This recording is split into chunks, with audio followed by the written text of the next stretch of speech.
Granville, ancienne cité corsaire, se profile à l'horizon tel un navire ancré dans la baie du Mont-Saint-Michel. Ici, les plus grandes marées d'Europe dessinent un paysage toujours changeant et permettent parfois d'apercevoir l'archipel de Chausey, son quartier insulaire. Granville, cité de caractère avec sa haute ville, protégée par des remparts, possède d'un côté un important port de pêche et de l'autre une grande plage qui s'est développée au début du XXe siècle en station balnéaire, avec son casino, sa promenade et ses maisons Belle Époque qui lui valurent le surnom de Monaco du Nord.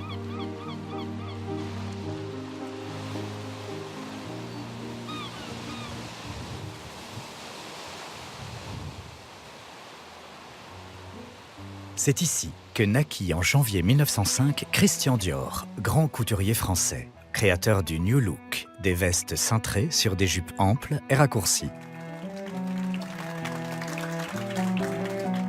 Le style de Christian Dior et de sa maison de haute couture ne peuvent se comprendre sans ses origines normandes, sans cette maison rose, la Villa des Rumbes, et son jardin perché sur les falaises de Granville, dominant la mer de la Manche.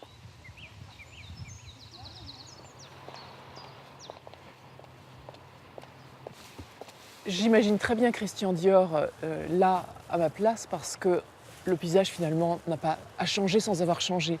Le casino, à peu près avec cette physionomie qu'on lui connaît aujourd'hui, la haute ville que l'on devine, là aussi avec quelques transformations, mais pas tant que ça.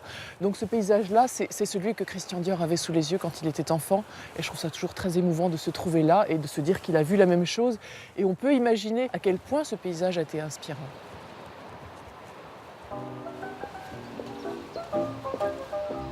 La Villa des Rumbes, construite à la fin du XIXe siècle par un armateur, séduit immédiatement Madeleine, la mère de Christian.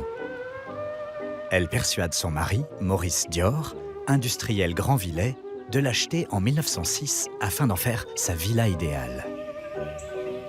Le petit Christian y fera ses premiers pas et aimera profondément cette maison au crépi rose, sous un ciel souvent gris. Quand il créera sa maison de couture avenue Montaigne, en 1947, ces deux tons deviendront ses couleurs fétiches. Le rose, c'est à la fois le rose très doux de la villa, ce crépi très doux qui était celui de sa maison. Et puis le gris, c'est le gris changeant des cieux granvillais. Et le gris également du granit de Chausey, le quartier maritime de Granville, où il y avait des carrières dont on extrayait des pierres pour la construction.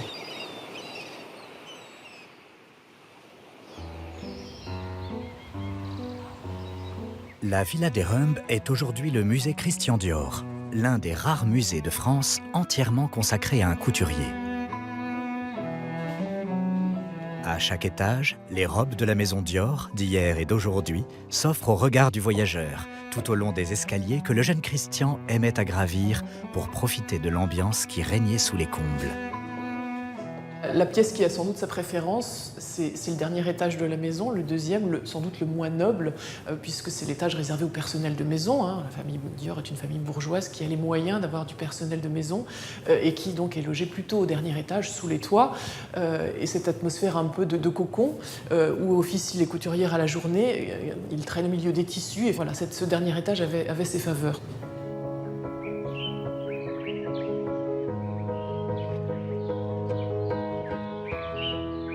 La villa est au cœur d'un jardin devenu public, très prisé par les Granvillais, véritable écrin de verdure, avec ici des allées bordées de bambous et de charmilles, là des plantes exotiques près d'un bassin japonais, et plus loin, une roseraie protégée des vents par un petit muret. Il fallut, pour sa création, toute la passion de Madeleine Dior pour faire sortir de la falaise ce jardin de plus d'1 hectare.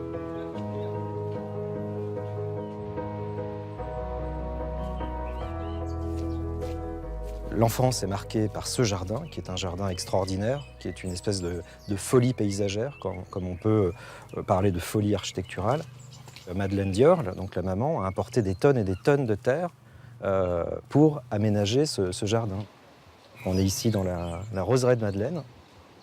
Tout le parterre que vous voyez là, c'est de la rose de Granville, qui a la particularité, cette rose, d'être extrêmement résistante aux éléments salins, parce que juste derrière, on a la mer, et le fait d'avoir cette grande roseraie est en soi une folie aussi.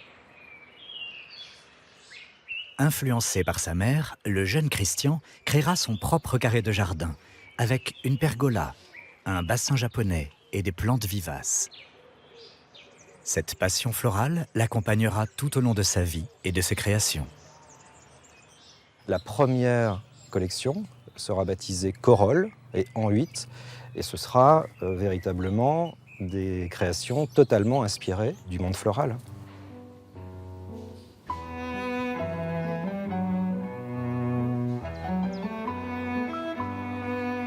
L'extrémité du jardin offre un point de vue unique sur la Haute-Ville, cœur historique de Granville, à tout juste 1 kilomètre de la villa. Sur un promontoire rocheux, la ville fut fondée par un vassal de Guillaume le Conquérant au XIe siècle, puis fortifiée par Charles VII au XVe siècle. L'entrée principale se fait par un pont-levis appelé Grand Porte.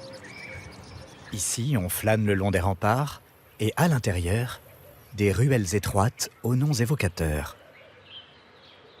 La rue Notre-Dame était très vivante, comme en témoigne le nom des rues d'ailleurs. Le marché au pain, le marché de la chaux-vive, qui témoignent d'anciens métiers. En particulier des métiers qui tournaient autour de la pêche, puisqu'on a les armateurs de bateaux, d'une part, avec leurs belles maisons. Et puis d'autre part, des maisons plus modestes, des maisons de pêcheurs, avec ces fameuses pierres d'étal sur lesquelles on étalait le poisson frais, qui était mis en vente par les femmes de pêcheurs.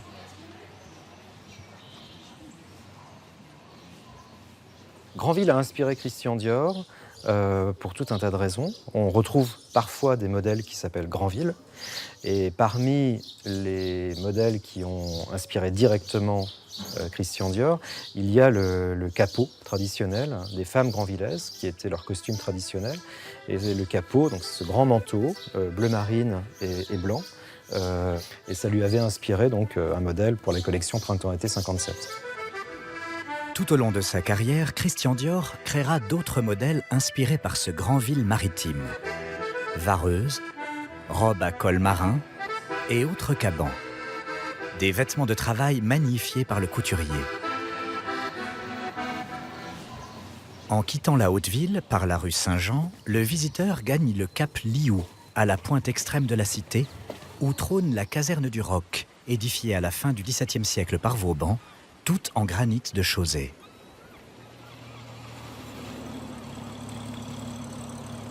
En descendant le cap côté sud, on arrive sur le port de pêche et de commerce, encore très actif de nos jours, avec une 50aine de navires.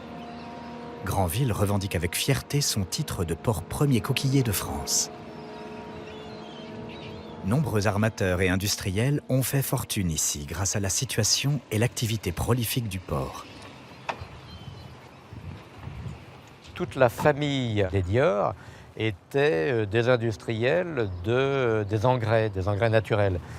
Le petit Christian a baigné dans cette ambiance de bateaux qui arrivaient d'Amérique latine, d'Amérique du Sud, en particulier du Pérou et du Chili, avec des cargos qui amenaient le guano qui servait de matière première.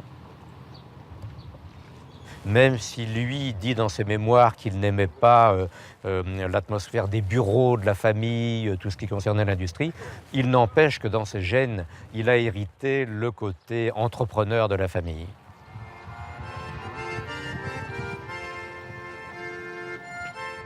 Ancien port de Terre-Neuve, Granville doit à ses marins partis pêcher la morue de longs mois sur les côtes canadiennes une tradition ancestrale et bien vivante, le carnaval.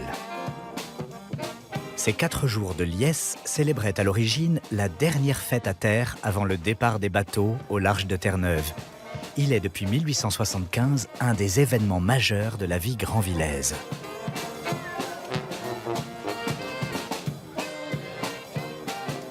Et le jeune Christian a grandi dans cette frénésie du carnaval. On sait que tout petit, il a fabriqué des costumes pour ses frères et sœurs en particulier. avec des coquillages, avec des objets ramassés sur la mer, sur la plage. Et donc il a été très inspiré de tout ce qui concernait le carnaval. Si au début du XXe siècle, le carnaval impressionnait les bourgeois granvillais en tant que spectateurs, il lui préférait les fêtes et animations côté plage, où séjournait une population plus cossue et balnéaire. Alors il faut imaginer également l'élégance de ces femmes dans les années 1910, 1915, 1920, qui se changeaient 3 ou 4 fois, voire 5 fois par jour, selon les circonstances de la journée et les événements, qui avaient des robes à dentelle, des ombrelles pour se protéger du soleil, naturellement. Enfant, puis adolescent, Christian Dior aura plaisir à profiter de ce côté élégant de Granville, avec son nouveau casino, son hôtel Normandie et sa célèbre promenade du Plat Gousset, ainsi nommée en raison des malchanceux sortant du casino, la bourse plate, vidée de tout leur argent perdu sur les tapis de jeu. Devenu parisien, le couturier reviendra à Granville avec ses amis, profiter des plaisirs de la mer, baignade, pêche à pied et bateaux voguant vers les îles Chausey. Les Parisiens venaient en week-end pour jouer au casino, pour profiter de la plage et pour prendre le bon air marin tous les week-ends ou pour les vacances. Donc il y a tout ce côté station balnéaire qui est important. Et Christian Dior dira d'ailleurs dans ses mémoires que Granville était devenu à un moment un arrondissement supplémentaire de Paris. Tous les 2 ans, en mai, le Paris chic semble se donner rendez-vous à Granville pour rendre encore hommage à l'enfant du pays et à sa ville. Organisé par le Club de l'Auto, des véhicules anciens défilent au milieu des Granvillais, restituant l'ambiance élégante et raffinée du Granville d'autrefois.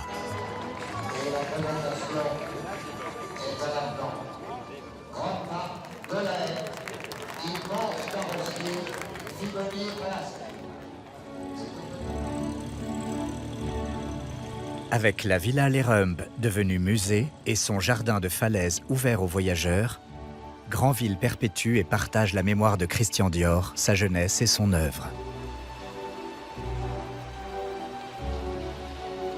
Les Granvillais savent mieux que personne combien cette cité balnéaire et ses paysages maritimes furent une source d'inspiration infinie pour le jeune homme, qui allait devenir l'un des plus grands couturiers du XXe siècle.